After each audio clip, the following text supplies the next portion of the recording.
Heading देते हैं क्या, स्टैटिक फ्रिक्शन। तो एक्चुअल मीनिंग में स्टैटिक फ्रिक्शन जनरेट कैसे होता है, कहने का मतलब इन केस हम लोग कहते हैं कि भाई भगवान है, क्या है, भगवान है, तो दिखता कहाँ है, तो कहाँ दिखता है, मंदिर में, किसी जगह में, मन में, ऐसे करके।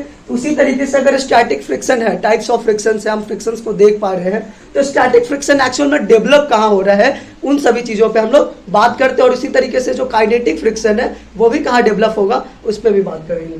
तो देखो हम एक ब्लॉक और के जरिए इसका एग्जाम्पल लेते हैं और फिर इसको डील करते हैं। देखो ये हमारा सतह है, क्या है, सतह है, जिसे हम लोग क्या कहते हैं, सरफेस। और इस सरफेस पे तुम एक ब्लॉक को डाल दो, किसको डाल दो, ब्लॉक। ब्लॉक मतलब क्या, कोई ईटा, ईटा भी हो सकता है, डब्बा हो सकता है, कुछ भी हो सकता है, उसको डाल दो और उसका मास क्या है, m है। अब कहता है कि इस पे तुम एक फोर्स अप्लाई करो, एक्सटर्नल फोर्स अप्लाई करो, कर दी एक्सटर्नल फोर्स अप्लाई, हो गया। अब देखो एक्सटर्नल फोर्स है, लेकिन इस पे क्या क्या फोर्स अप्लाई हो रहा है, तुम खड़े हो जाओ। अब इस पे क्या क्या फोर्स दिख रहा है, तुम यहाँ तुम ही को कह रहे हैं, बताओ इस ब्लॉक पे अभी क्या क्या फोर्स लग रहे हैं। अभी इस पे mg लग रहा है, कहाँ, नीचे mg लग रहा है, ठीक है, नीचे mg और ऊपर, ऊपर हाँ ऊपर कौन सा फोर्स लगेगा, नेचुरल फोर्स नहीं, सब लोग नॉर्मल कहते हैं, क्या कहते हैं, normal force. In for natural नहीं बाबू, एन फॉर मतलब नॉर्मल, और उसे हम लोग कहते हैं कॉन्टैक्ट फोर्स, क्या कहते हैं, कॉन्टैक्ट फोर्स। तो हमारे क्या है, नॉर्मल फोर्स है। अब देखो इतना चीज तो बिना हम फ्रिक्शंस का बात किए हुए भी बात किए थे न्यूटन्स लॉज ऑफ मोशन में, लेकिन अब यहाँ पे क्या है, अगर फोर्स हम अप्लाई किए, फोर्स अप्लाई किए और क्या हुआ, ये बॉडी आगे बढ़ा ही नहीं, कहने का मतलब ये है, ये ब्लॉक है, सतह से है, और इसको हम फोर्स, एक्सटर्नल फोर्स अप्लाई किए हैं और ये ब्लॉक आगे गया ही नहीं, ये रेस्ट में रह गया, क्या हो गया, रुका ही रह गया। तो उस केस में जो स्टैटिक फ्रिक्शन डेवलप हुआ है उसका डायरेक्शन ये रहेगा, क्या रहेगा, ये रहेगा, और फोर्स इसके बराबर हो जाएगा, स्टैटिक फ्रिक्शंस के बराबर हो जाएगा, वो ठीक है, लेकिन बॉडी फिर भी क्या होगा, मूव नहीं होगा। तुम इसके एग्जांपल से देख सकते हो, कहने का मतलब, हाँ बोलो, खड़े हो जाओ, बॉडी रेस्ट में रहेगा, हाँ बॉडी रेस्ट में रहेगा। एक्सटर्नल फोर्स अप्लाई किए तो भी बॉडी क्या है, हमारा रेस्ट में है, क्यों, ड्यू टू स्टैटिक फ्रिक्शन, क्यों, ड्यू टू स्टैटिक फ्रिक्शन। मान के चलो ये हमारा डस्टर है, ये हमारा डस्टर है, इसको हम क्या कर रहे हैं, अब ये स्टैटिक फ्रिक्शन यहाँ पे ही क्यों होगा, बैठ जाओ बैठ जाओ, क्यों होगा, तो देखो हम इस पे एक्सटर्नल फोर्स अप्लाई कर रहे हैं, लेकिन फिर भी ये मेरा डस्टर मूव नहीं कर रहा है, तो इस डायरेक्शन में स्टैटिक फोर्स, इस डायरेक्शन में एक्सटर्नल फोर्स, ऊपर नॉर्मल, नीचे mg। तो यहाँ पे जो फ्रिक्शन डेवलप हुआ, इस केस में जो फ्रिक्शन डेवलप हुआ है, फोर्स लगाने के बाद बॉडी मेरा रेस्ट में है, तो क्या बोलेंगे, यहाँ पे कौन सा फ्रिक्शन डेवलप हुआ होगा, स्टैटिक फ्रिक्शन डेवलप हुआ होगा। कहने का मतलब तुम्हें मूवी का सीन देखा होगा, मूवी का सीन देखा होगा, तुम ऐसे देखो, ऐसे देखो, क्या होता है, एक सतह रहता है, मान लो आदमी गम से चिपक गया, क्या हो गया, गम से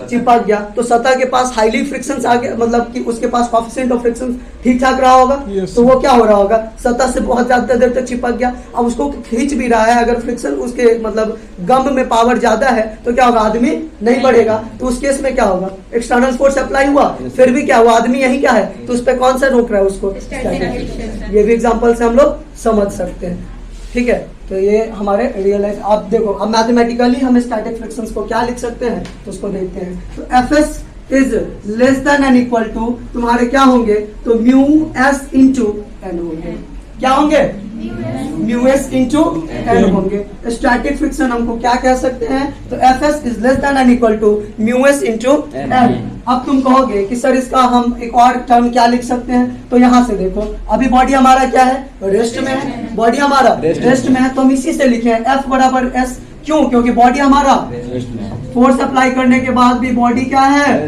रेस्ट है, तो इस पे एक्सेलरेशन 0, तो हम इक्वेशन लिख सकते हैं इस, अब देखो ना, कमलेशवा हमारा इधर से खींच लिया, चंदनवा है कि नहीं क्लास में, राहुलवा है, तो राहुल भाई हमको इधर से खींच लिया, हम कहीं बढ़वे नहीं किए, तो इधर जो जितना फोर्स लगाया होगा उतना ही फोर्स उधर भी लगाया होगा। तो कहने का मतलब अगर इस साइड अगर F लग रहा है एक्सटर्नल और इस साइड स्टैटिक, तो ये बराबर FS भी कह सकते हैं, यहाँ से भी वही चीज है, एक बराबर FS भी बोल ही दिए। अब FS बराबर बोले कि less than and equal to mu s into n, और मेस क्या है, म्यूएस क्या है, तो स्टैटिक है, स्टैटिक है कोएफिशिएंट ऑफ फ्रिक्शन किसका, स्टैटिक का, समझ गए। तो हम इसे कह सकते हैं कोएफिशिएंट ऑफ फ्रिक्शन म्यूएस, ठीक है। तो ये चीज मुझे पता चला।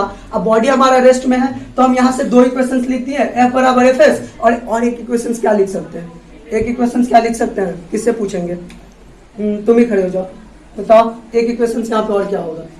बॉडी हमारा रेस्ट में है, तो बोलो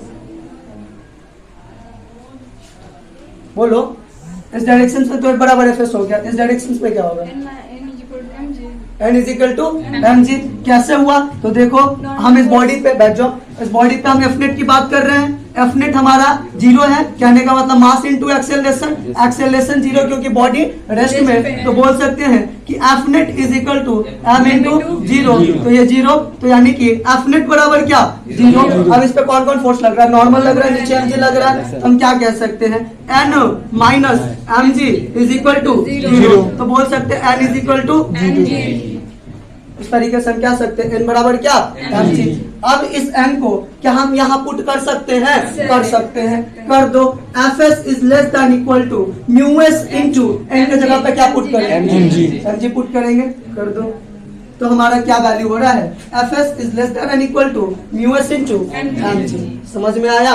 अब हम यहाँ पे एक और चीज बोलेंगे, फॉर मैक्सिमम स्टैटिक फ्रिक्शन, क्या कहेंगे, फॉर मैक्सिमम स्टैटिक फ्रिक्शन। तो मैक्सिमम स्टैटिक फ्रिक्शन के केस में होगा Fs is equal to what, यहाँ पर लिखते हैं, यहाँ पे यहाँ कहीं स्पेस नहीं है, चलो ठीक है यहीं पे नीचे में लिख देते हैं, फॉर मैक्सिमम स्टैटिक फ्रिक्शन। तो क्या कहेंगे, यहां से बताओ, Fs बराबर होगा या Fs कम होगा तब मैक्सिमम होगा, बताओ। म्यू एस mg से छोटा होगा तब मैक्सिमम होगा या बराबर होगा तब मैक्सिमम होगा, बराबर होगा तब मैक्सिमम होगा, छोटा होगा तो मैक्सिमम हो सकता है नहीं ना, तो बराबर होना चाहिए। तो हम यहाँ से कह सकते हैं कि Fs बराबर mu S m into g। ये किस केस के लिए है, मैक्सिमम केस के लिए, ठीक है। और एक और इक्वेशंस क्या बनेंगे, तो मैक्सिमम छोड़ो, अब इन जनरलाइज में हम कह सकते हैं कि Fs is less then mu S, ठीक है, इतना ही है इससे रिलेटेड। अब क्या कहें कि Fs बराबर F, ठीक है, लिख दो इसको।